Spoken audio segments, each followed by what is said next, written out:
What's up, CCT? I'm Matt Clark. I'm a 10th grader at Collinsville High School, and I'm really excited to share my thoughts on Luke chapters 20 through 24. Before we begin, just a little bit about myself. My twin sister is Emma. She was the one who did the video on Luke chapters 15 through 19. She did a phenomenal job. Our parents are campus leaders at the Collinsville Maryville campus. That's why we're not always up at the Fairview campus, except for on Wednesdays. And so my passion in life is really basketball. I've played basketball since I was a little kid, and God has blessed me with some amazing with an amazing team and some teammates, and that have been able to go and win a couple of championships. And I've just been really blessed with an amazing career of basketball. If you don't see me playing basketball, I'm usually either playing video games, working on some schoolwork, or sleeping. Another couple of fun facts about me: I am a huge Blues fan, and I love Mizzou.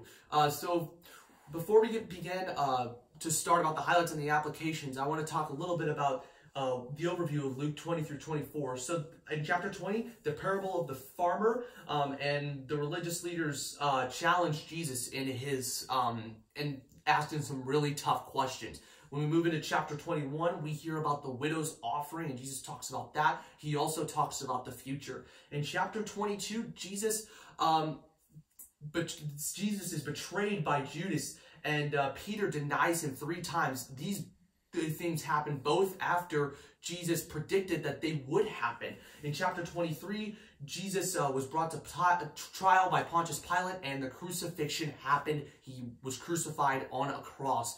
But in chapter 24, 3 days later, even though it looked like death had won, Jesus rose from the dead in the resurrection, and shortly after, he ascended into heaven.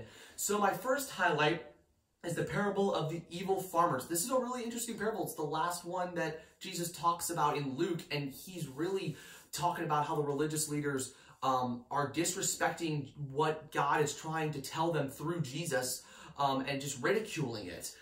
My application for this is that we need to listen instead of hearing. We talked about that on Wednesday. There's a huge difference between listening and hearing, and we need to listen to what God has to say and act on it. If we just hear it and it goes into one ear and it comes out the other and we act differently, we are just like the religious leaders who ridiculed Jesus.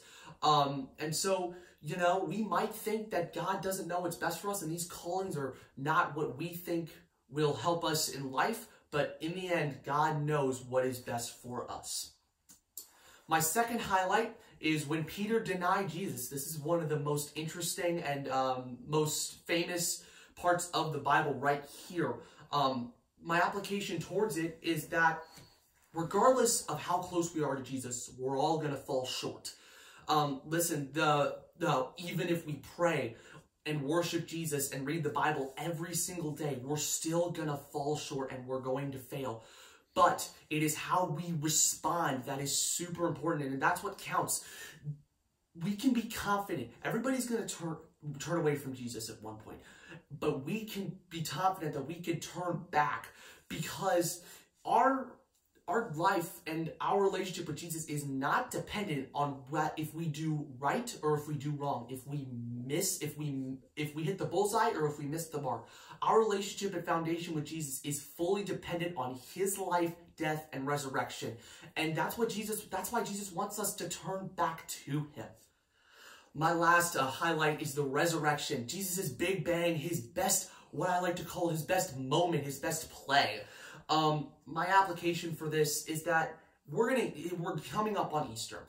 So we're going to hear this story over and over again for the rest of our lives.